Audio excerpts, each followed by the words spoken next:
I'm Olivia. I am a wildlife and travel photographer. My goal is to inspire people to give a shit.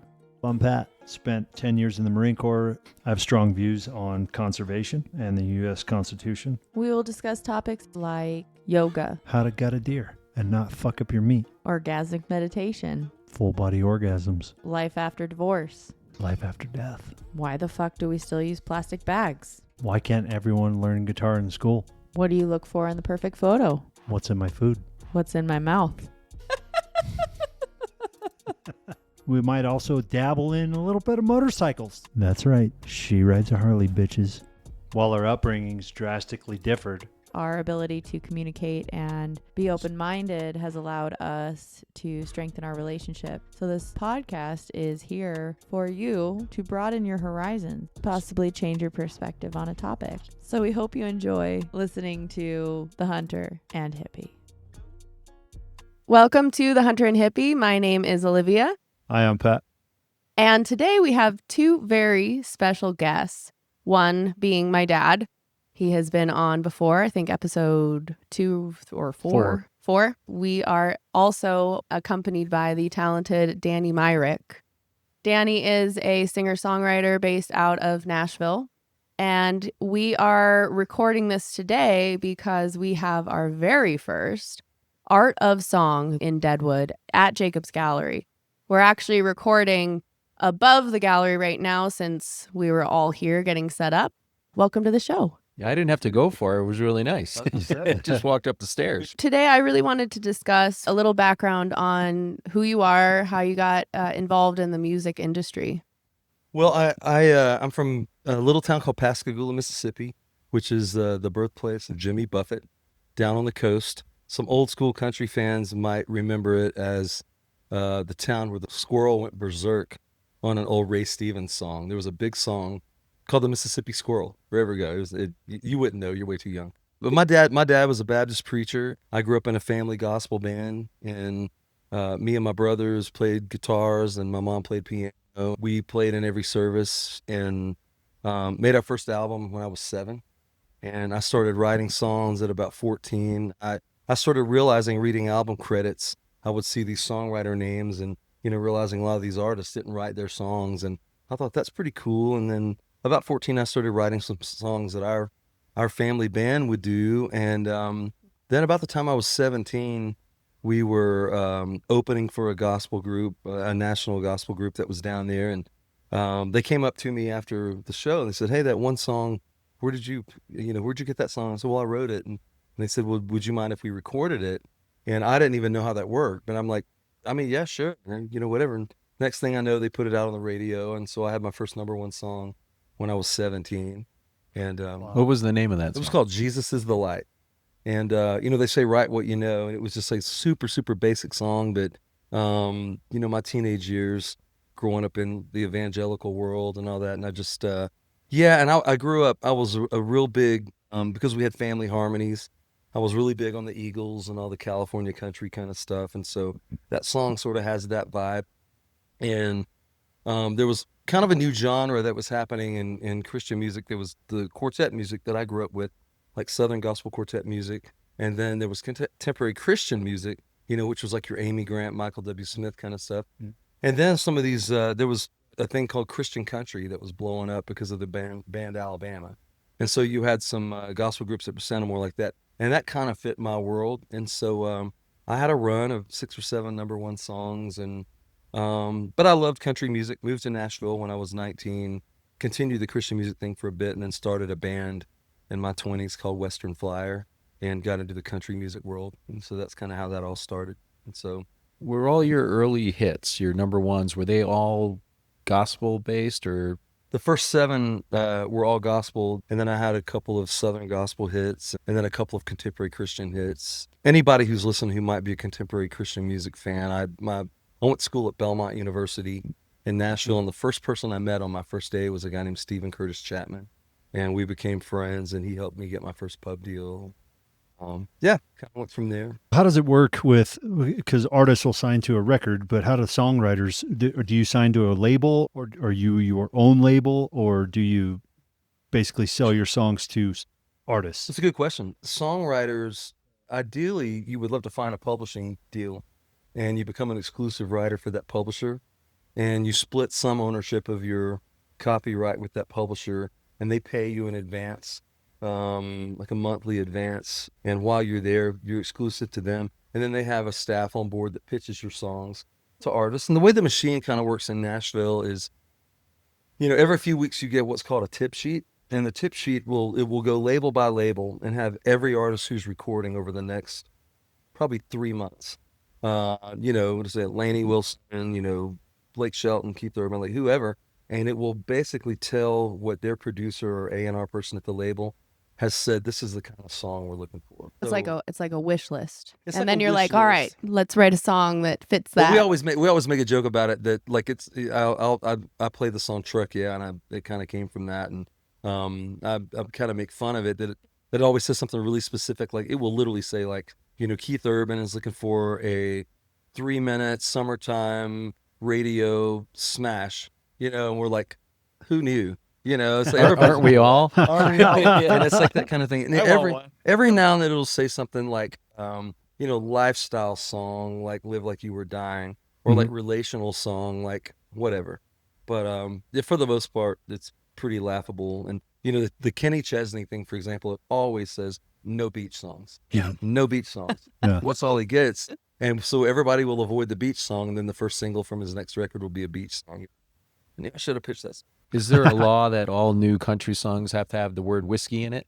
Either whiskey or truck. Okay, That's what I thought. if you go, Because that's pretty common. If you go to country song college, the first thing you learn, you got to put a girl in it, got to put a truck in it, and either beer or whiskey. No, Evolved it's from the 70s of a train and mama. absolutely. The dog, Prison. The dog. Yeah, the dog, The dogs. tractors. Yeah. Yeah. Is there a song that you wrote for somebody? You saw that wish list and you wrote it and you're like, God, this is like ridiculous. It's not gonna I'm just gonna put it out there, and then it like blew up. Is there anything like that where it completely surprised you? Yeah, I mean, honestly, I haven't really had one that landed because of the tip sheet. I've pitched them for years. My experience has been if I see a thing that says Jason Aldean is looking for blah blah blah blah blah, and I go into a co-write and I go, hey, he said he's looking for this, let's target that. I have not found that works at all. On the opposite side of that, I wrote the song She's Country with my friend Bridget Tatum, and that song was super aggressive, especially for the time on country radio. I didn't know what to do with it, so I sent it to John Rich, and John loved it, but he said, we just finished our record. So we pitched it to Jason Aldean, and it took several weeks of him. He tells the story of riding around in his truck, trying to make sure he's not going to trip over the lyrics because they're sort of rapid fire. And then he decided, we'll give it a shot kind of thing. It was, they put it out, and of course it blew up. Mhm. But that's typically how it happens, you're almost The better unexpected. you're almost Yeah. better off to go in knowing everyone else is going to follow the tip sheet. So I'm going to pitch something that's the Stand opposite. out. Yeah. Yeah. That's kind of like my photo, Let It Snow. The never know. snowy scene of Deadwood. We were doing our new release meeting, and I had that in my folder, and I went right past it because I was showing everybody the ones that I had put out, and they're like, whoa, go back. And I'm like, what, this one of Deadwood? And I'm 3 away from it selling out, and it took a year for like 50 of them to sell out. So yeah, it's normally, Yeah. I think the ones that you like second guess, or you're like, it's not that great. And then everyone else is like, hell yeah, like She's Country. Yeah. Mhm. I went and saw Jason Aldean last Sturgis Mhm. rally, and he played it, Mhm. and I'm just singing all the lyrics because I grew up like in high school. I listened to like that album in particular. I loved that album. You watch documentaries, artist documentaries. It's really consistent. It's crazy how often you will hear an artist talk about the song that sort of defined them. That's your favorite song by that artist. And they'll say, yeah, we were at the end of the record and this song kind of came. We never expected this to be on we weren't even going to put it on the record. And last minute they did. Like Tom Petty with Free Falling. Yeah. That was not going to be on there. Yeah. And he pushed it. He goes, no, I want it on the album. And that being, it ended up being a massive hit. So say I'm Jason Aldean and you're pitching She's Country.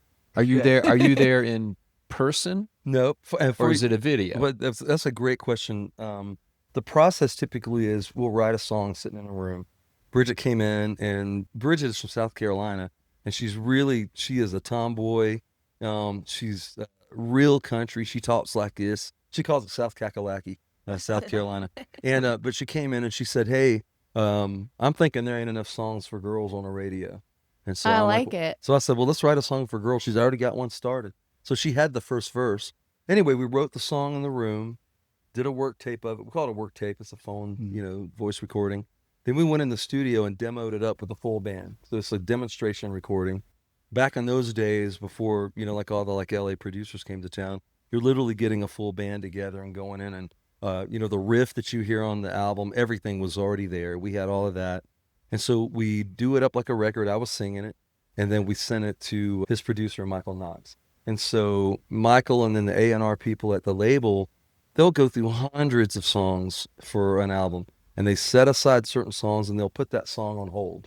And so when they put the song on hold, they're saying, please don't pitch this to anybody else. Yeah. We really like this one. We're considering it, which is a bummer because then you'll see these other albums coming along and then this might be great for Tim Yeah, McGraw, you miss out. but Aldean's holding it. So that can be a problem. Then ultimately they'll either release the whole or they'll record it.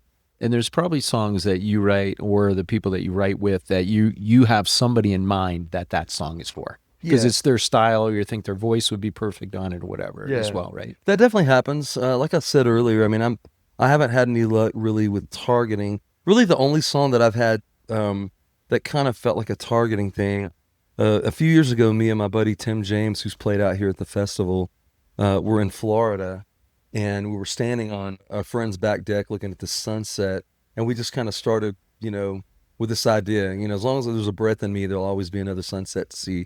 And started going down this thing, and we said, man, this feels very Kenny Chesney. And so we wrote this chorus and started the first verse, and we were both good friends with a guy named Brett James, who sadly we lost in a plane crash a few months ago, and we're still all dealing with that. But a great songwriter, a bunch of hits, wrote The Truth for Jason Aldean, When the Sun Goes Down for Chesney, a bunch of songs. But anyway, we got back from Florida, and we're like, man, we should hit up Brett. Because this feels like a Chesney thing and he'll know how to finish it. So sure enough, we got back with Brett. He loved the idea. We finished it and he texted it to Kenny. So you said that old school ways before LA got involved, it used to be a whole band. What is it like now? Now, I mean, I haven't done a full band. I've got a recording studio at my house. I kind of play all the parts. I maybe have done 3 full band demos in the last, since COVID. Do them all at home myself. Is it missing anything when you don't have a band together? Do you feel like anything, the vibe, the atmosphere is kind of... It is to me, but I mean, I grew up playing in bands. And so for me, I would rather be playing a part and a keyboard guy or, another guitar player go, oh man, what if we did this? Because otherwise, I mean, they're demonstration recordings, right? They're demos to pitch. So you can make it work, but there is definitely a soulfulness, just a magic that happens in a room where you have 5 or 6 of the greatest players in the world, and it used to be that we would write songs every day and then we would get a batch together. We would get maybe our favorite 8 to 10. We would play all these songs for our publisher. We would agree on the 8 to 10 best songs. We would book a demo session. We would go and we record all day long with a band and then go in the next day and do all our vocals, go in the third day, mix them all up and then start pitching them around. I'll tell you what happens now that's really disheartening is not even going in and creating your own demo. AI has become such a thing. And so a buddy of mine sent me a song this morning. So we wrote this yesterday and he uploaded just the work tape, the acoustic work tape to Suno, and it spit out a demo and it sounds like a record. What is that going to do to the music industry? Yeah, is that a good thing or a bad? Well, I think it's just like every tech thing that comes out, you probably have to deal with it as artists. I've created some really interesting photos with AI, Chat GPT. You can create some cool paintings, but it's not something that came from someone's soul to their hand or through the lens or whatever. And I guess the biggest question about that to me, I guess, is going to be what the public decides. It's going to be a real conversation about your soul and what integrity means to you. And I guess I would say the simplest answer to that would be it is definitely helpful, especially on the demo process, in the same way auto-tune is. So, auto tune, what it'll do, if your note is close, it will tune it up. And so for me, doing demos where you don't have as much time and you're working quickly, I'm not making a record. I'm just trying to get a song done to pitch to Tim McGraw. I can go in and I can sing. If I get a pretty decent first chorus, I'll copy and paste and fly that chorus to the second chorus. Because it's just like, having Pro Tools, having auto tune. If there's a bad note on it, I can tune it up. As opposed to back in the day when I had a record deal, I have to re-sing it till I get it right. Mm-hmm. So I guess it, as a tool, it can come in handy. But saves time. Definitely saves time for your process. But sounds like it's getting easier. Like I should be a musician now. I should start writing stuff. It would shock you the kind of what I could do with your voice. I kind of dated a band member in an emo band back in the day, and he was the one that would edit Pierce the veil. Pierce the veil. Yeah, all the emo girls that are listening. He's like, that's a great story. They're still together. Yeah, they are. They still tour, together. and they're now in their late 30s, early 40s, and still wearing skinny jeans and spiking their hair. But yeah, watching the recording of somebody, and then he would just tweak something, and I'm like, that's how you do that? I thought they had to hit that note. Like, the hell? That's why some bands just suck live. Yeah. I mean, it's the same kind of thing as like, right now somebody has a question about something. Oh, let me find the encyclopedia. As opposed to now you can Google it. It's like you have to kind of take the good with the bad with the good.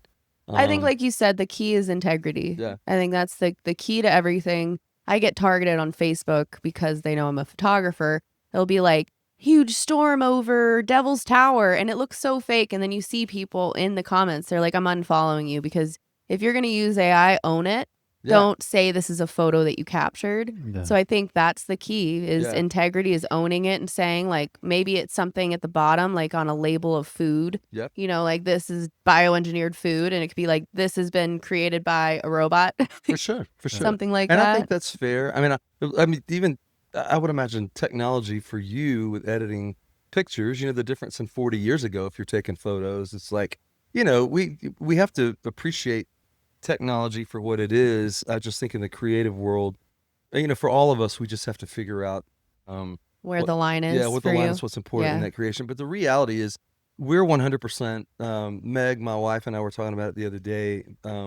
Someone is going to make a record where they write the songs with their guitar, and they sit down with Suno and they create the entire album.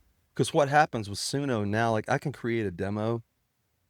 And when I say create a demo, I'm talking about a 5-minute process. I will upload a work tape into Suno, and I'll type in my lyric, and I will give it prompts. And I could say, like, male vocal in the key of whatever, 87 beats per minute. Make the track really big drum heavy on the choruses. And the vibe I'm thinking is like modern country meets early 2000s alternative rock. And I'll get this demo out that crushes. And then I can download, I have Suno Pro, so I could download the stems, meaning all the individual musical parts. So if there's a guitar part I don't really love, I can replace that guitar part, but I've got all the separate, and I'll mute the vocals and I'll sing it if I want to sing it. Mm-hmm. Or there are vocals that sound like Chris Stapleton. It's really unbelievable. But but somebody's going to make a record and put it out. You could be like a Parker McCullum, whoever, and just put it out and go, hey, just letting everybody know I made this fully with AI, my voice. Somebody's going to do that. Because I just think when a song plays on the radio or comes on a playlist, I don't think anybody's listening and going, man, I wonder if those drums are real. They either just like the song or they don't. Yeah, I could see me, though, being as stubborn, or what'd you say, strong-willed as I am, not listening to something because I know it's AI, because I want to support creatives. Sure. I think that, AI is good in some ways and bad in more ways. But yeah, in this case, I don't know, that's like a line for me. Or even like when I take a photo and they'll be like, well, can't you just, Photoshop that out? I'm like, I don't use Photoshop. I don't like it. I personally think that that's altering a photo. Sure. Like, that car wasn't there. Like, I don't want that car there. It's like, sure. but it was, so if you don't want the car there, wait until the car moves. That's my thought. Sure. Like the patience of it. Sure. But the lighting could change. well, then I could missed lose it. the I got to shot. try again. Yeah. You know? Yeah. Now, see, that is the old school way of recording. Ray Charles used to say it's going to do what it do, baby. Like whatever in that moment, it was what it was meant to be. Exactly. Sort of thing. But if your favorite artist that you love decides to use AI and go, I'm just going to try this with tracks, whatever, it's still their voice. It's a song they wrote. I'm not putting something into Chat GPT and saying, hey, write me a song about an artist in Deadwood who likes motorcycles. I'm literally taking an idea and I'm writing I'd like the to see what song. you could come up Yeah. with. Blow your mind. Do it. Well, I'll sing with you. I'll do it. I'll play it for you later. I'll do one. Because with song for you. auto-tune, you could probably make me sound pretty good. I can make you sound great. I can make you 25 sound better minutes, than I'll Bob have a song Dylan. for you. 25 minutes would be number one. Yeah, you never know. Anyway, I didn't mean to get off on the AI. So I'm with Olivia. I can't differentiate between what's AI and what's not, but I'm attracted to like the 70s blues, the twangy, rusty, springy pickup sound. Sure. With AI, it's just so different. And it's like you said, it's almost an auto tune. Yeah. So as I listen to something that has auto tune, and even voices, you can tell when it's auto tuned. Yeah. But I prefer to hear raw Yeah. and the echoes of the garage in the background. And I think it was Metallica, Yeah. was on the radio the other day, and she's Yeah. like, God, it sounds like they're in a garage. I was like, yeah, that's their whole point. Yeah. Like they want to Yeah, keep garage. that. Well, I'll play you a Raunchy. couple of things that'll bend your mind, though. Yeah. You can get almost there Oh, I'm with sure. your prompts, with Oh, all the things that you're describing right now. I want to hear, yeah. I want to hear it sound like a garage. I want to hear those drums sound like, you could put all that in your prompts. That's so nice. And it's frightening how close And it open gets. the Wow. garage door every once in a while, Yeah. like every minute. Mom! Yeah. I want to hear Yeah. waves in Mom, the background, don't kids bother me screaming. while I'm vacuuming. And mom and dad pounding I on the know. floor saying, shut Turn that crap down. So when you were a kid, speaking of garage bands, did you get any pushback? I know you were from a musically talented Mhm. family. Did you get any pushback when you're like, I'm going to move to Nashville and I'm going to start writing and playing? I didn't get pushback so much on that. I mean, that's not true. I got a little pushback, but my pushback was, I grew up in a very conservative evangelical family, and so it was gospel music only, teetotalers, no alcohol, it was whatever, and so no rock and roll in my household. So me and my brother would see this is back in those days. You probably remember, they had these handheld AM/FM radio cassette players. And so you could literally record stuff off of the radio, and but Or man, boom box. yeah. And this is pre-boombox. These are like, I remember they had these.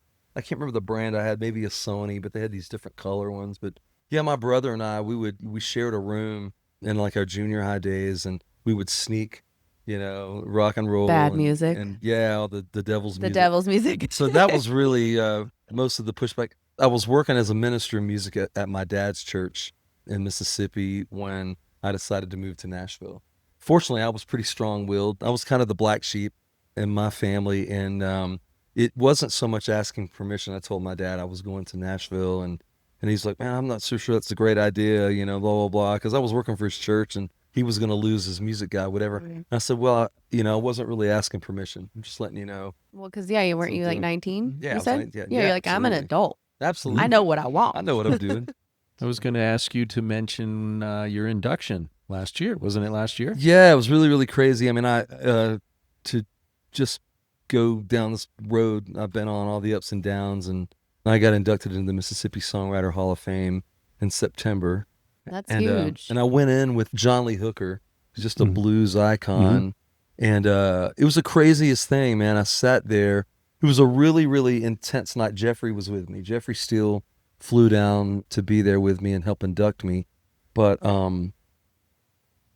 the plethora of emotions, sitting out in the crowd, and they're showing a video of the 26 songwriters who have gone into the Hall of Fame before.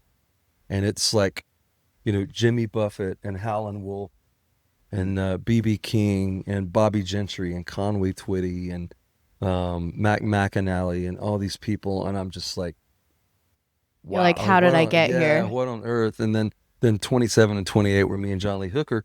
So we go up on stage, and they're showing like this video retrospective of my life and going back through, the career tidbits, and our phones started blowing up, and that's the night that our buddy Brett James went down in the plane crash. So Aw. Jeff and I are backstage, and we're all finding this out right before we go on stage. And, You're like, I'm not crying for the award. Oh, it was so intense. It was Ugh. so intense. And we had just been with Brett 10 days before at an event in Durango. Mm. He's good friends with Jeffrey Steele too, and so we I was like, man, I don't know what to do. And Jeff came up to me and said, man, like this, you've worked your whole life for this. Brett would want you to take this and just enjoy this night, whatever, we can think about him tomorrow. So yeah, it was a really incredible, my family came over, me and my brothers sang an a cappella gospel song, which was kind of the beginning of how this all started for me. And then Jeffrey came up and we played a hit song we had together. Which one was that? International Harvester by Craig Morgan. We wrote that together. It was my first top 10 song. Which one of the two you came up with the flower? That was absolutely him. And the whole thing was, there's a song called Hotter Than a $2 Pistol, an old George Jones song. Yeah. And it's like, that girl that was hotter than a $2 pistol, she was the fastest, And so Jeff was like, man, I've always wanted to do one of those kind of things. And so he did that with that flower, Yeah, that's cool. Totally him. What is your favorite song? Like with my interviews I do about my art and everything, everybody says, what is your Mona Lisa? Like your most famous piece that I think is going to go down 50 years from now. People are still going to be talking about that piece of art that I did. What song out of the ones you've done so far do you think are going to have the biggest legs in the future? Man, that's a hard question. My career has been so fascinating with that none of my favorite songs I've written have been recorded. And all of the hit songs that I have, I'm proud of all of them, but most of them are these sort of drop D tuning country redneck songs that are fun to play live, but none of them are going to be, Truck Yeah is not going to be the Mona Lisa hanging. No offense to, that's Tim McGraw still opens the show with it, so great. He opens it with Truck Yeah. He opens with Truck Yeah. What about on stage? What is your favorite song to perform? Probably my favorite song to play. There's a couple of songs that I really love to play. One is a song called Madeline that Gable Bradley and I wrote together, and it just was the most in the moment. I love story songs, and we had this moment where we met this. We didn't meet this girl. She was a server at a Waffle House at 4:00 in the morning down at the Floribama Lounge, across from the Floribama Lounge. We were drunk and needing some food, and this really, really beautiful server was a couple of tables over. And it just was one of those moments that she does not fit this scene. No offense to 4 a.m. Waffle House servers. She was, the way I tell the story live is it wasn't like a couple of college guys going, damn, that girl's hot. It was really like she was incredibly striking. And it looked like she had been cast, in some movie. The way her hair was totally messed up, but the way her hair was hanging in her face, very minimal makeup. She just was really exquisite. So we couldn't figure out why she might be there, so we wrote a song about her. So you made up a story about her? We made up a story about a girl who kind of got stuck in her hometown. Is that her name? No, I have no idea. Oh, okay. So she doesn't know you wrote a song about her. Doesn't know we wrote a song about her. her. So if you ever worked at Waffle House in what? Across from the Floribama in, this would have been 2021, February. And you're very beautiful. You may not have any kids, but in our story, you have 3 kids. So anyway, that song. And then the second one is the most random cut I've ever had. I had been out of the gospel music thing for a long time, wasn't really writing those kind of songs. I ended up making this record with an actor, social media icon, comedian guy named Leslie Jordan, coming out of COVID. Actually, in the middle of COVID, it was 2020. And his partner, business partner that helped him with all this stuff, had become really good friends with Eddie Vedder. And he said, I think I could get Eddie Vedder to sing on this gospel album. Mm-hmm. We already had Dolly Parton and Chris Stapleton and Ashley McBride, Tanya Tucker, and all these people, Brandy Carlisle. So anyway, all of the old gospel favorites had been taken for this album. And then second, Eddie Vedder is an agnostic who did not grow up in the church and does not know any of these gospel songs. So we're like, I don't know how we could get him on there. So I woke up one morning and I wrote this song, kind of with some old King James English, like I grew up with. It was called The One Who Hideth Me. Eddie fell in love with the song and came on board and recorded it on the album. It's so cool to hear the difference in how we sort of demoed it up with a home demo. I'm singing it. Because of his voice, I did the vocal over 3 different mornings that I would get up in the morning. I wouldn't clear my throat. I would drink a cup of coffee.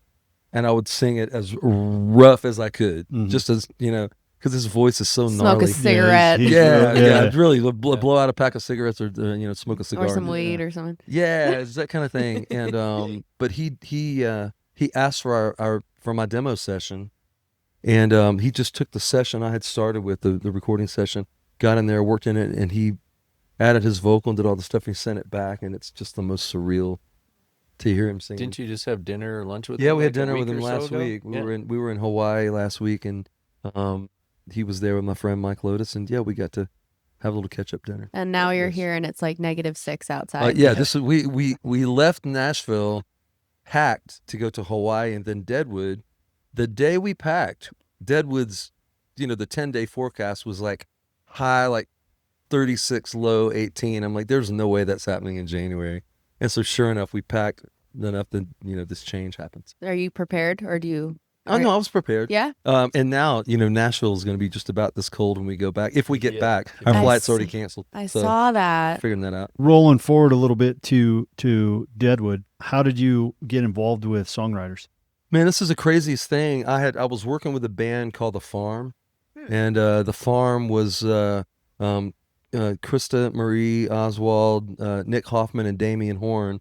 And Krista was married to their manager, Mark Oswald, who was an original partner in the Deadwood Mountain Grand. And I had a single called Loud on Big and Rich several years ago, and so I knew John and Kenny. They used to talk about Deadwood all the time. I'd been in the Black Hills over the years, but I'd never been to Deadwood. And in the middle of making the record with The Farm, Mark and Del Morris and some other original investors in that hotel up there said, hey, I think we're going to do a songwriter festival and call it the Wild West Songwriter Festival. After year one, we were kind of in charge of booking the talent. And I fell in love with the town year one. I didn't really know how to explain it. I was talking to Sharon last night, and I was like, when I hit up Songwriters to come play it, all I know to say is... what year was year one? So this is year 16. Okay. So 2010? year one would have been... 2010? Yeah, do the math. I always tell them it's like a frontier cowboy town. Most of them have seen the Deadwood, series on HBO. But I said the thing that's interesting is like this sort of spiritual element of the Black Hills and the Native Americans.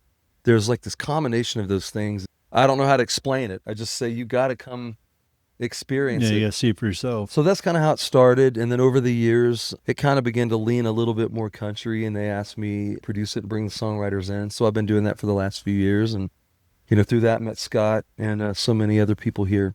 Yeah, I think we've been one of the venues now for 8 or 9 years. It's been a seems right. while, yeah. I want to say 2016 was the first Yeah. because I ended up eloping during it. And Oh, my there dad, you go. yeah, Oh, I'm like, that's hey, we're right. going to get married. And I remember your face. was You were actually- like, Wait, hold on. what? You skipped the festival to get married? No, I okay. So for like It was like the an hour or reception. two, I went to Priorities. I'm just making yeah, sure that... went to Pathways, got married, came back to the gallery, did our first dance here with Mark Beeson. Oh, that's awesome. He sang the first song, which was I ironically, had one. picked the song. What was Oh, it that's called? great. and she cries at And night she cries Yeah, at because night. he doesn't want her to see that she's so sad and all this stuff. And I'm dancing to this song, and I'm just like giggling to myself, like this is my first dance. Yeah. Like, and she cries at night, and then they printed out a picture of us with the lyrics next to it and had Mark sign it. And I was like, I'm not hanging Mark this. actually came in and sang in here. Yes, That's but so Remember when great. Mark was Yeah, here? Yeah. 10 years ago. But Yeah, we're trying to ironically get him enough,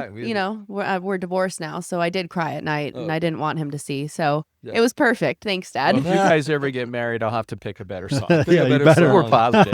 Let's not About have the cries future. in the wedding Like song. Everlasting or Yeah. something along those lines. I remember, so we'd come out for a few years, and I guess it was Mark, before we came out, Mark Oswald said, we're going to do the little welcome VIP thing at this art gallery that's opened recently. And so that's the first time we had come in here. And then, once it started as a venue, and it's just been a consistent spot with that festival. And I'm telling you, I do several of these things around the country. This has become a place that every artist who plays it, first of all, just the festival, and in Deadwood, to say, man, please have me back. It's just the coolest experience, and the town is incredible. The people are incredible. And then, of course, the venue.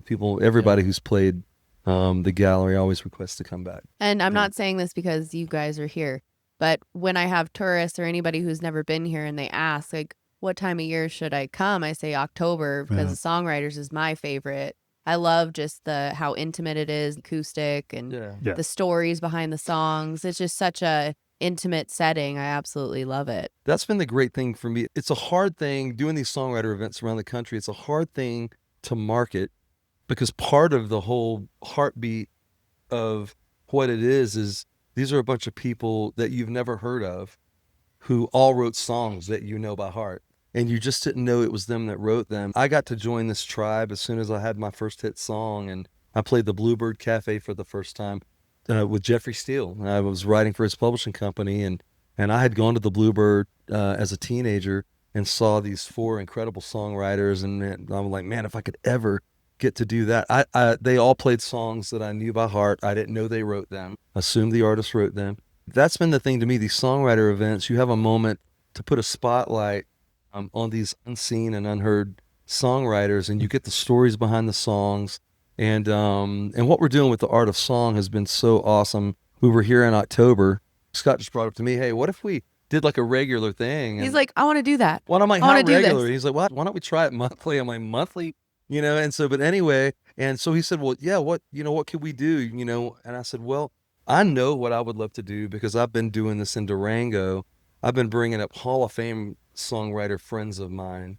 The budget at these things doesn't always allow for you to bring this level of songwriters to festivals because you're bringing a bunch of artists. If we paid the Hall of Fame, level guys what they're worth, we're not going to be able to book And as the many tickets. people. Well, the tickets, And the everything. tickets, Yeah. So anyway, I said, I would love to bring in Jeffrey Steele first because he's sort of my mentor in the business. I think he's the best who's ever done this, and give the town an opportunity to see that level of this thing. Scott, to his credit, which seems like you do this with most of your career, you're a why not guy instead of a why guy. And you're like, why not? I call it Oh, a yeah. wild hair up his Yeah. ass, Yeah. and then he just has all of us just join in. Well, you guys weren't so excited at the beginning, but then I think after you heard about who we were hiring and the way that we were getting this all done, I think everybody got excited. Mom got excited. You got excited. Man. I do know that Mom did say, she goes, Scott, if you do one more event, Yeah. I'm not Yeah. helping. Yeah. And This is my last career thing I'm doing. Okay. That is on. Yeah. That's on camera. It's designing more jewelry. Yeah. Okay, that's fine. So- That's already Yeah. existing. So, I'm pretty heavily involved up here in Deadwood, and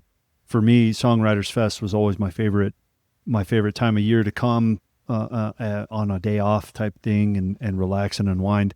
And then when you said that you were starting this Art of Song, I'm like, how are you going to have a monthly festival? This is going to be insane. And then when you started going down the list and saying who's all on the sheet, I'm like, man, Yeah. this is going to be awesome. And a lot of people are, you sold out in 3 weeks on your first Yeah. ticket sales. So well, look who's on the list already. Right. Of the Yeah. first 4. yeah. Yeah, I'm excited about Joy Williams. Have you ever worked with her before? I have. It's like I met Joy. I actually met because I came up in the Christian music world. Mhm. I met Joy when she was a teenager, playing some different Christian festivals, and always been a huge fan of her voice. Mhm. And then I made a duo record a few years ago. I was working with an artist named Alice Peacock. I produced a record on her, and then we decided to make a duet record. And so we were playing this great little venue in Decatur, Georgia called Eddie's Attic. And so Is it in an attic? nope, but it feels like it's like upstairs, this great little venue, great sound, whatever. It's a small, but we were playing with this new duo called the Civil Wars, and I realized that was Joy, and so we hung after we played and watched the Civil Wars. We've been friends for a long time, and even that show with her and Matt Scannell from Vertical Horizon, there were 2 things that were important to me as we booked these shows. One is, it is important to me to have songwriters that people don't know.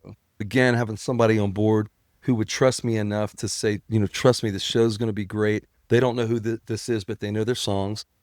Or someone who's played the festival. And Matt has played the festival a couple of times. Joy has not, so I'm excited to get her up here. Rivers Rutherford, who's coming out here in February, Hall of Fame songwriter from Memphis. His first cut was on the Highwaymen. He's written huge song, Ain't Nothing About You for Brooks and Dunn. When I Get Where I'm Going, Brad Paisley. Steel and Cinderella. Speaking of wedding songs, that's Is that a better one? Yes. And I love When She Cries. But Stealing Cinderella is a great big Yeah, wedding no song. no That's the knocking end of on the Mark, month, right? but Yeah. it's not the best wedding Yeah, song. that's I don't know right. if I can make that happen. I was Yeah. making that pop-up banner that's downstairs, and I was typing the bullet points, bragging rights, and I got to Joy, and it said, wrote for Paramore, and I've loved Paramore Yeah, since for sure. they started. And then I was like, oh my God, and she did the soundtrack for the Hunger Games? Like, holy shit. So I'm Yeah. just like fangirling as I was making the banner. Yeah. She is the coolest human being. She is such a guy's girl. She's a great hang to sit and talk about life and drink a beer with. She's really deep spiritually, and She's got her own show on Apple Music. What is that? I think it's called, I'm going to mess up the name, Southern something. It's great. She has different artists on there, whether they write books or recording artists or whatever.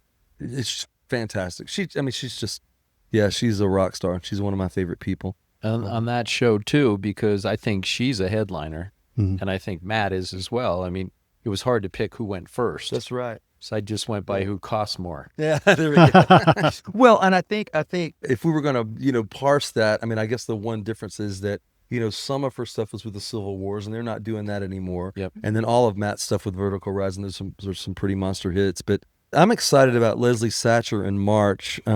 She's a name that you wouldn't know. She wrote Troubadour for George Strait. Hmm. Oh, And yeah. she wrote When God-Fearing Women Get the Blues for Martina McBride. She has the energy of like a Pentecostal song leader that is just the best storyteller you've ever heard. She's like, her energy is incredible.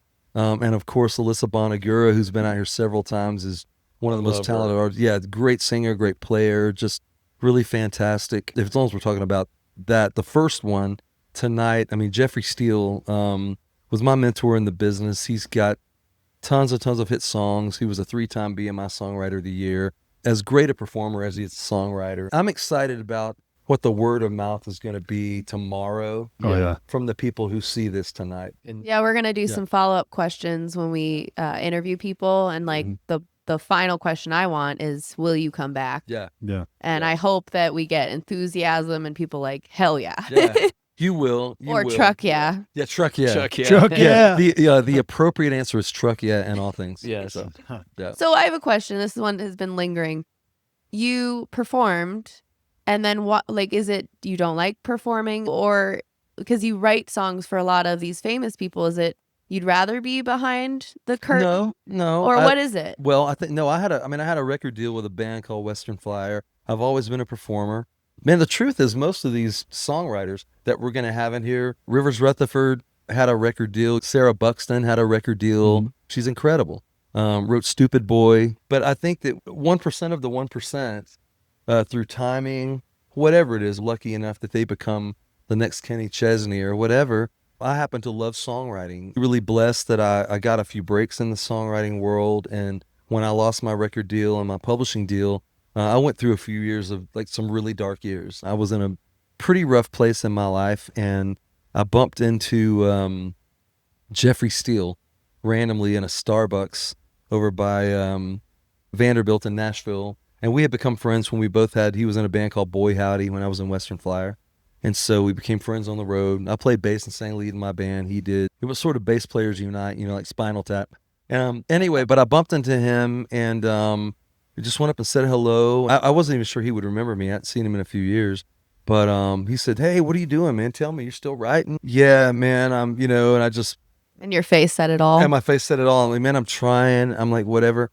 Man, he grabs me by the shirt. Can I cuss on the show? He said, so he grabbed me by the shirt and he goes, "Dude, don't you fucking quit. Don't quit.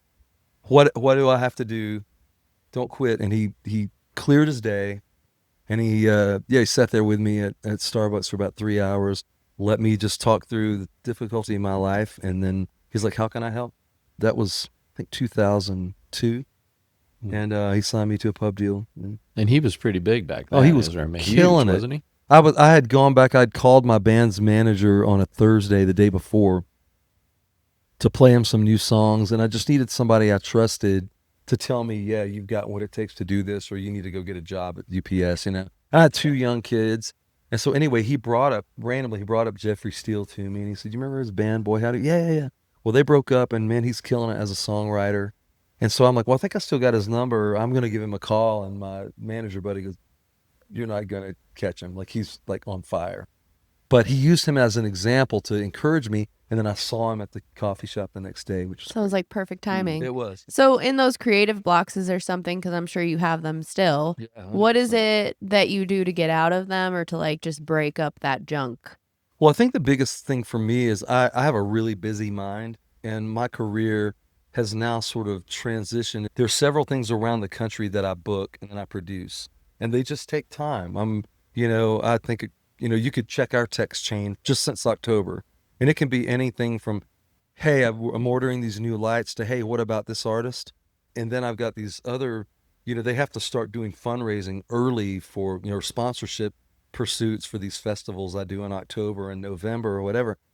So those things can really take me out of my creative self. I really have to just let those folks know I need a couple days. I'm going to be unreachable. I've either got to dive into a book or watch a movie or just have a really, really clear day. And sometimes I find it's almost like clocking in. Sometimes I just need to pick up my guitar and play, or I just need to journal. And the hard part for me is, I was going to say, pick up my guitar and play. Won't go. get fooled again, right? There you go. There you go. We're writing a song here. Well, that's the whole thing. It really is as simple a lot of times as just, I read a book years ago called The Artist Way. And there's a chapter in that book that talks about a thing called the morning pages. And the morning pages are basically when you wake up in the morning, before you grab a sip of water, these days, before you check your phone, anything, have a pen and paper by your bed, grab it and just start writing. Even if you don't have anything, even if you're writing, I'm so sleepy, there's nothing on my mind, blah, blah, blah, and let it go where it goes and write a few pages of it. I just gave him a look because I journal. I went through a very ugly divorce while I was pregnant, and it got just like threatening and like manipulative, like emotionally, mentally. And so I journaled every morning. Pregnant, so you can't drink, can't do anything. And I'm like, what am I going to do with my mind? So I would just word vomit, and that's what I call it. Yeah. And then now I do something called brain dumping. Okay. And it's literally everything in your mind, and it's just bleh, like throwing it on that paper. And like you had said, this is unrelated to that part, but like getting it all out. So I was looking at him going, see, other people she gets do it out, it. and then somehow there's a to-do list next to it, and it ends up being a daily tasker. Yeah, but it's... Well, let me tell you, it's probably a great thing for you that she gets it all out. Oh, yeah. It's probably a great thing. Yeah, I mean, like you, my brain is very active, and I have scrap paper everywhere. On every surface, there's some kind of word vomit brain dump. But what you had said about the creative process, I get pulled away for the gallery, for the art of song. That's been like the main thing lately, ordering. Kids. And children and life. And then there's days I have like a weekly planner. It's a single sheet, but it's got every day on it. Yeah. And I schedule one day as me day. So it's either I edit photos, I work on my website, or I go outside and I go take pictures. And that really helped me during my divorce. I was so depressed. And, that's not how I expected to be pregnant, alone. And I went through a divorce. I get it. It was not the same way. Yeah, it sucked. Yeah. But You weren't pregnant. No. I was not pregnant. No. I had been trying. So in that process, though, I remember there was one day I was like, I need to get out. So I just reluctantly put my shoes on, grabbed my camera, like, why am I doing this? And I just went outside, and it was like that, like you said, you just pick up your guitar. And this was like, just pick up your damn camera and go outside somewhere. Your artist voice speaks to you how it speaks to you. The hardest part for me, honestly, these days is after going through my divorce, from an admin perspective, I was married a long time. BMI is who collects all my songwriter royalties. And so I had to go through and designate which songs are marital works and which ones are non-marital works. And obviously, up until my divorce, they were all marital works. So I thought, I just assumed legally I could just have a date in the computer that on this date, the day my divorce is final, everything before that is a marital work. It didn't work that way. Everything had to be updated. It took weeks, and we had to hire somebody to go back for, through 20 years of publishing, find co-writers, make sure everything was input correctly, get the right dates, blah, blah, blah. So since then, I started working with my phone instead of old school writing out, which I prefer to do, but I do the notes in my phone. I'll do the voice recording, attach the voice recording to my notes, and then I can send it straight to my publisher, and I put my co-writers, and so I'm good. But the problem with that is I have my phone in my hand, and so even typically my journaling, instead of writing, it's like grabbing my phone and just dictating into my notes, whatever, and then going back reading over it. And the problem with it, with that, you just have to stay away from social media. You have to stay away from emails. There's actually a thing on there. I don't know if you know this on your phone. There's like work mode, personal mode, and all that. When I get to my house, it's on personal because it knows I'm going to be doing my work. So it's like no one can really text me. Like my phone doesn't light up. It's great. I need to do that. Yeah, there's I'll you go to Do can. Not Disturb, but a lot of times, I guess my favorites will still hit. Yeah. And it does the same thing. Like if I'm going to text her and her phone's in personal mode, it'll say notifications are silenced, and then there's a button for me because I'm in her favorites that I can notify anyway. Yeah, that's great. It'll still go through. Yeah. I would rather just block off the day, go grab a journal and just write. That's really, really hard for me. There's something about writing that really, I don't know, like I mean, you ever have people that, you have a party or you do something, somebody sends you a handwritten note. Thank you. Man, it's just awesome. Every time I get one, I'm going like, man, I have got to get better. Letters. I mean, what is cooler than getting a letter? Since my divorce, my boys are grown. Part of my thing with the phone is their mom passed away in 2018. They're grown, but one lives in Brooklyn, one lives in Denver.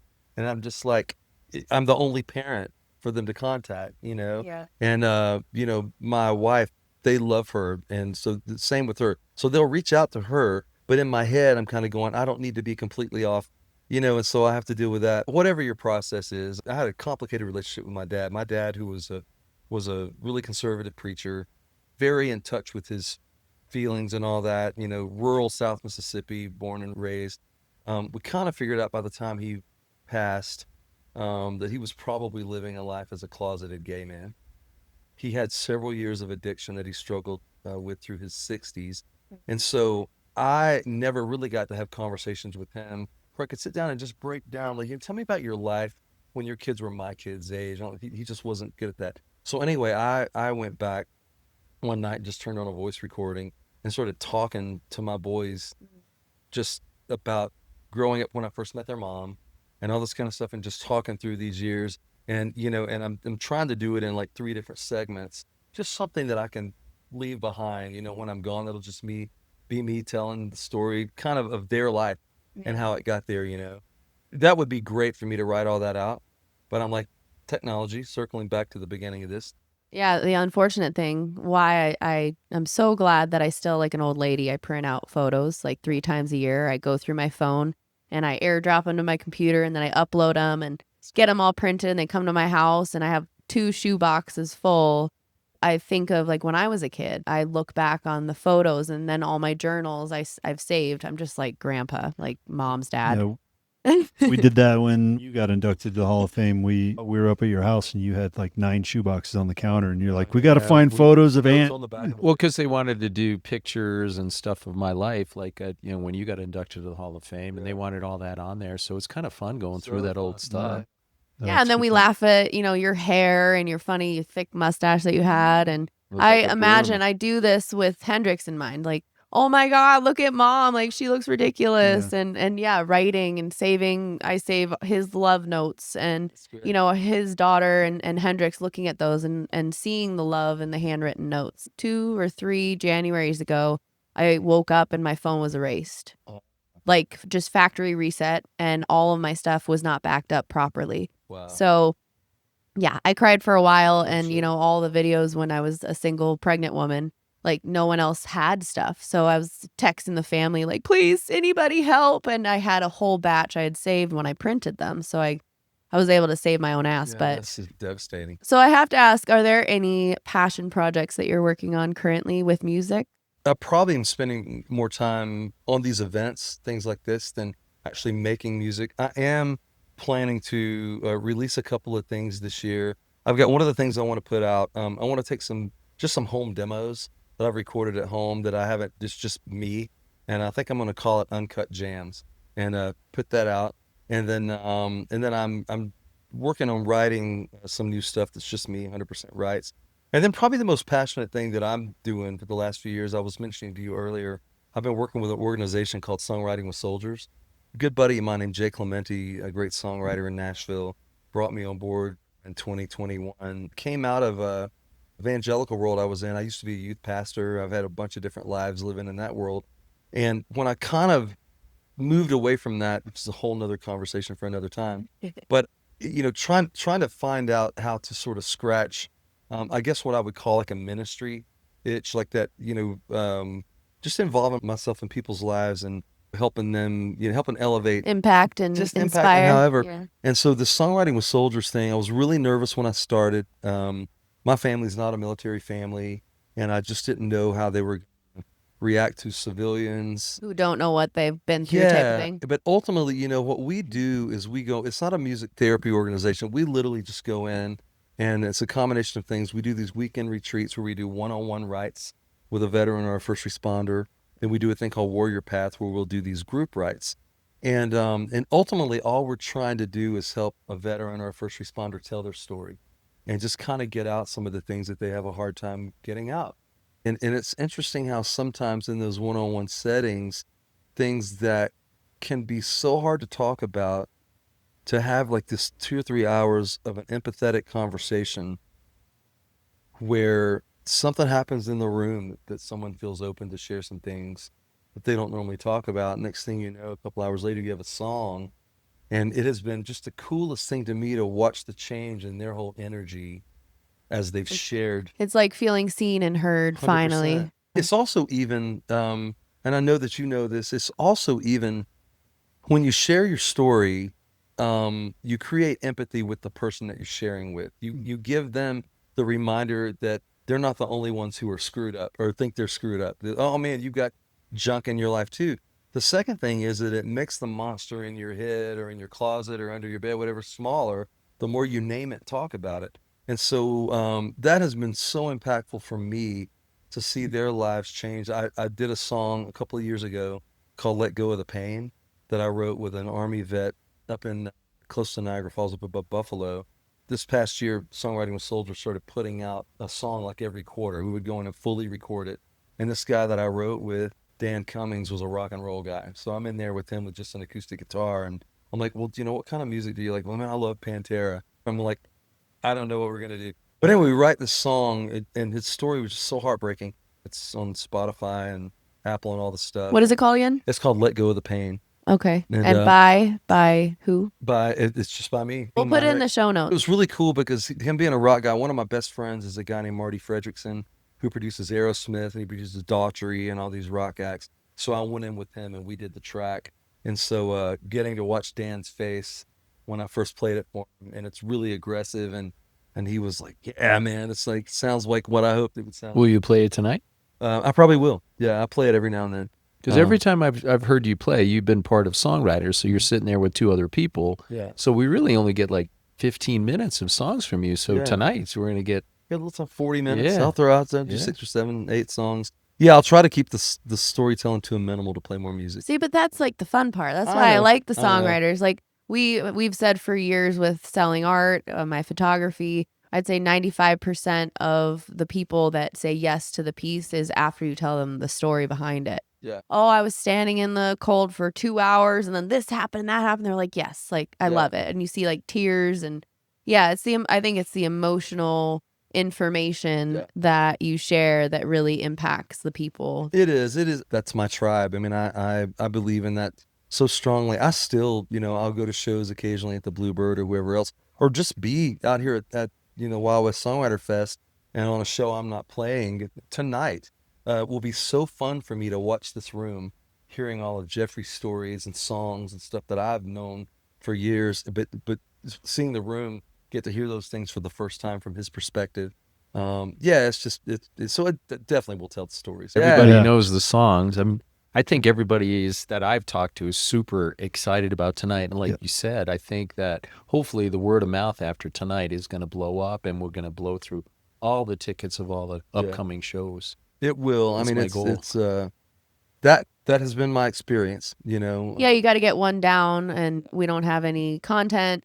So I've been like kind of taking pictures of random things while we're doing the dry run. Like, here's the podium. With the GoPro on the sound check. I'm like, we got to get something. The blessing of this thing too is it's such a unique venue. You can't just take a video of some of these performers playing somewhere else, because it might be a similar performance, whatever, but it's not this. Right. There's a lot of people over the Songwriters that have said they love this as a venue because you're surrounded by art, artistic expression in another form. That's right. So it's kind of just this creative space that, like you said, like the groups playing all doing the demos. It's that same kind of vibe, that atmosphere that I think helps with the creative process. It's easier to hear the stories. Yeah. Man, I love all these venues here. One of my favorite places to play in the country is Saloon Number 10. There's just this old school sawdust floor, whatever. But when I book the songwriters, I know who not to put in there and who to put in there. And I know, Bridget Tatum and I can sit in there and we can play She's Country and Truck Yeah and International Harvester.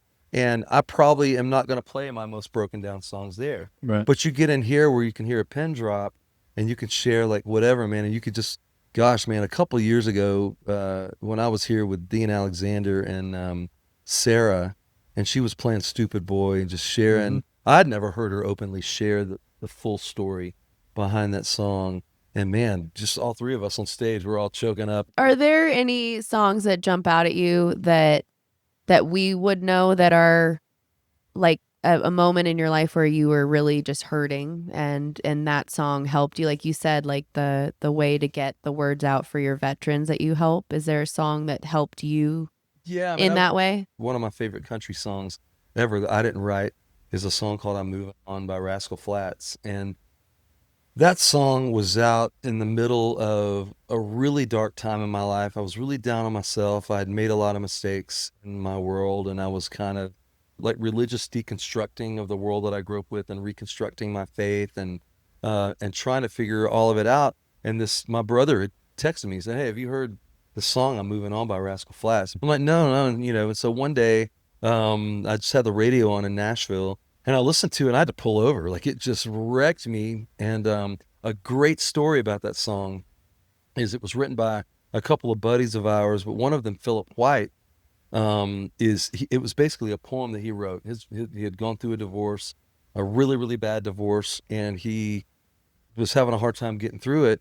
And he came into this co-writing session with a guy named D. Vincent Williams, and they're both great. And so they come together to write, and and Philip comes in being honest and said, "Man, I got to tell you, man, my world is upside down right now. I just don't know.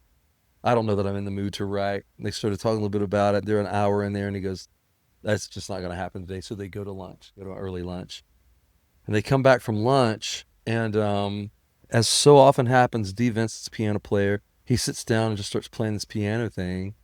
And so Philip goes, "What's that?" And he goes, "Something I'm messing with." And Philip goes, "Well, I do have this poem that I just was writing this weekend that might work with this." And so he pulls it out and they write I'm Moving On, which becomes Song of the Year. Yeah.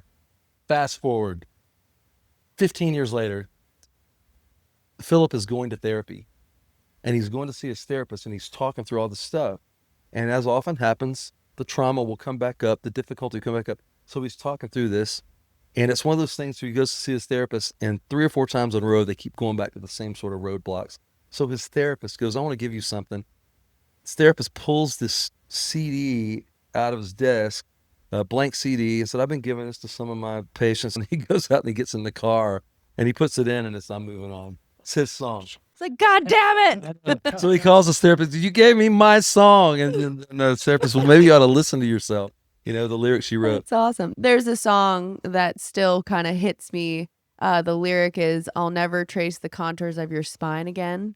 It's called Alaska. And that particular lyric, like when I hear it, I'm like, Who's that by? Maggie Alaska? Rogers? Is that who that is? I don't know. Now Maggie you're Rogers? putting me I think- on the spot. I It's think somebody Maggie Rogers has a random. song called Alaska.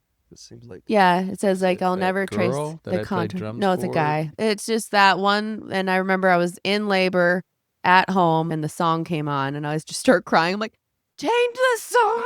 Like, My favorite all-time song is "The Heart of the Matter" by Don Henley. There's something about it connected to me when it first came out, and I never realized at that point I would end up going through divorce and just all the stuff I went through. And then now hearing that song, it's a whole different thing. My wife Meg, who's a great singer, plays out here at Songwriters, and she'll probably jump up with me tonight. But she and I got married, and we're 20 years age difference. And when we started dating, like I'd recently gotten divorced.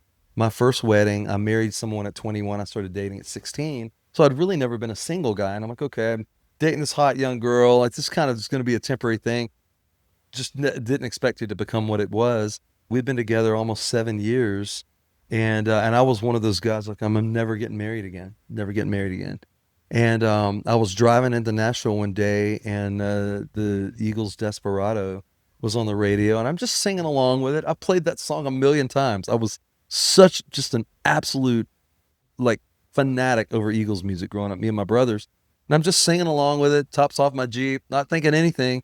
And he gets to the end of the song where he's singing, "You better let somebody love you before it's too late." Mm-hmm. And I'm just like, I just start sobbing. And I had to pull over. I'm like, dude, what the hell? You know, at the end of the day, it's all about forgiveness. And sometimes that forgiveness is for yourself and, you know, letting yourself start over. Wasn't it like, if you don't love yourself, how can somebody else love 100%. you? Yeah, 100%. totally. But it's like the power of songs in those moments in your life. When we have Rivers here, we need to redo your dance, your wedding dance thing to Stealing Cinderella.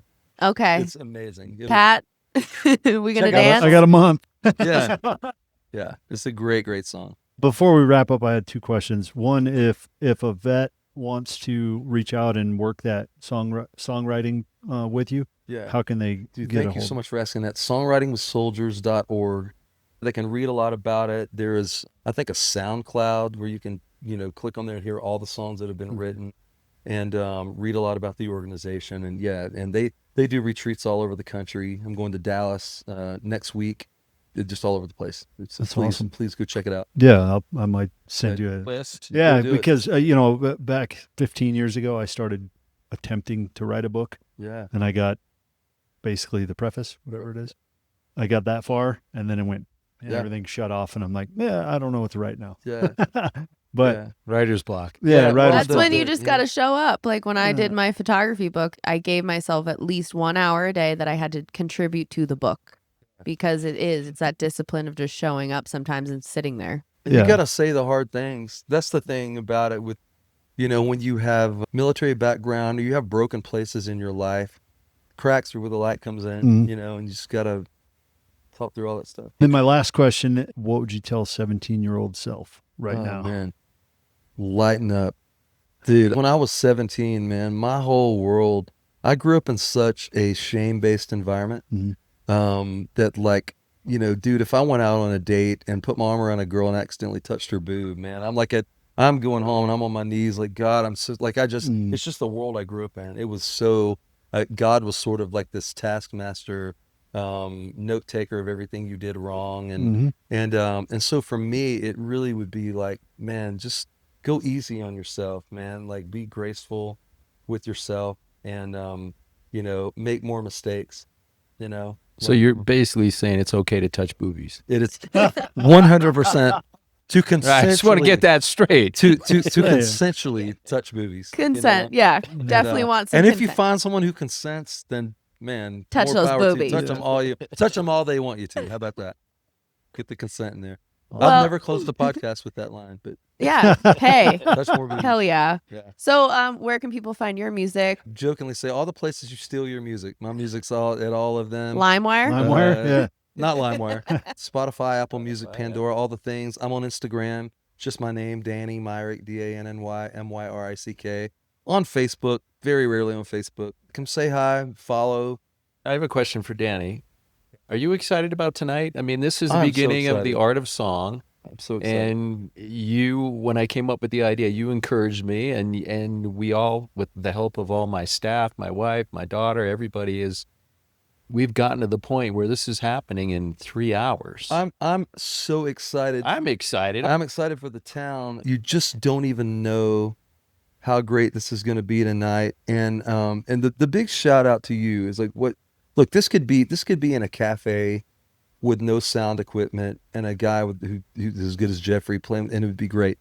But to have someone who understands beauty and excellence and to have put in the work and the money, the investment that you guys have all put in to make this as comfortable and as beautiful and visually, audio, sonically to sound like it's going to sound tonight. I'm excited for the end of it to see the faces and hear the comments. That's what I'm most nervous about. I'm hoping that this whole thing, we're trying to give Deadwood an elevated experience because we were asking people if they could dress up. And there's not many opportunities around this area for people that think about dressing up to go out to dinner. I'm going to wear my nice jeans tonight. I'm yeah, really dressing the up. iron ones with the seam down the front. Maybe not. No, he's Maybe not Oh, 90. Not that Cowboys. good. Not Not that that good. It's not cowboy. black tie. You know, our hope is that people love it, connect with it, and that moving forward, people will be blown away by the experience they're going to have here in the 100%. future too. And they will. They 100% will. I've seen it happen too many times. The cool thing with the word of mouth that you're hoping for, when these people are exiting tonight, they're going to be sharing these videos that they're taking with their friends, and then on Facebook and Instagram. Now it's hitting the whole nation overnight. Yeah. So it's and our cool. jobs are going to get that much more complicated. We're already having artists reach out because they've been seeing the advertisement for it. Yep. But once, artists play and they reshare and all this stuff happens, it's going to be really complicated once everybody starts, beating my door down. I want to come play. I'll get you out there, I promise. I already had, because I was managing the Instagram, and hopefully somebody else can help me out in this. Not you, but you. You want my help. But I had, hey, I'd love to play. And then they're sending content. I'm like, shit, I'm not the person to ask. Like, don't ask me. Yeah. But all of anybody listening and watching, it's The Art of Song Deadwood on Instagram, Facebook, and then theartofsong.com is where you can get more info and purchase tickets for, so far, three more shows. 3 more shows that are lined up, February, March, and April. But we're already talking with Cara Diaguardi and for June, and Daryl Scott. Scott. Dean Alexander would be back with Daryl, and then Jeff Cohen, Green, another maybe. great buddy of mine. We'll get Marv later in the year. I think it'd be cool. And I don't know how much he would charge, but the lead singer of the Goo Goo Dolls, because he writes a lot of their stuff, and I grew up listening to him. And Johnny I Resnick. and a weird last name, but I saw Like, them and I'm like, get a vowel. Can I buy a vowel for that last yeah, exactly. It's like what, Scandinavian? RJZXK something. We're gonna wrap this up because we have no time to go get ready and do our stuff. So Put on my makeup. we want to thank you for watching, listening. If you do like this episode, please like it and share it with some friends. And don't forget to subscribe. Can't say that word. Subscribe. Subscribe. Like the video, subscribe. And Kendrick Touch Persian. boobies. Oh, yeah. Touch Oh, sorry, movies. sorry. Namaste.